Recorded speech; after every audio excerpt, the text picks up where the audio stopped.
Une nouvelle frappe mortelle à Dnipro, à l'est de l'Ukraine. Dans un quartier résidentiel, cette maison a été touchée.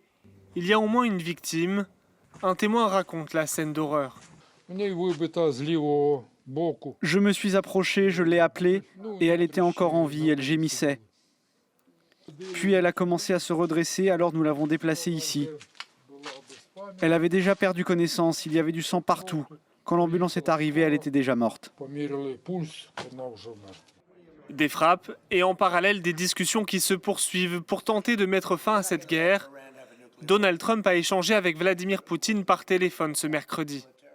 J'ai parlé de l'Ukraine et nous avons eu une très bonne conversation. Je pense que nous allons trouver une solution assez rapidement, je l'espère. Le président russe a proposé mercredi un cessez-le-feu en Ukraine, mais seulement pour le 9 mai, jour où la Russie célèbre la victoire sur l'Allemagne nazie en 1945. Une initiative approuvée par Donald Trump selon le Kremlin. Donald Trump a salué la trêve de Pâques proclamée par la Russie. À cet égard, Vladimir Poutine lui a fait part de sa volonté de proclamer un cessez-le-feu pendant toute la durée des célébrations du jour de la victoire. Trump a activement soutenu cette initiative, soulignant que cette fête commémore notre victoire commune sur le nazisme pendant la Seconde Guerre mondiale.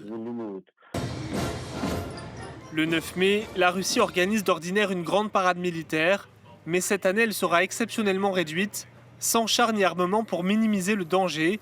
Moscou dit craindre la menace ukrainienne. En réponse aux frappes russes, Kiev cible régulièrement la Russie avec des drones.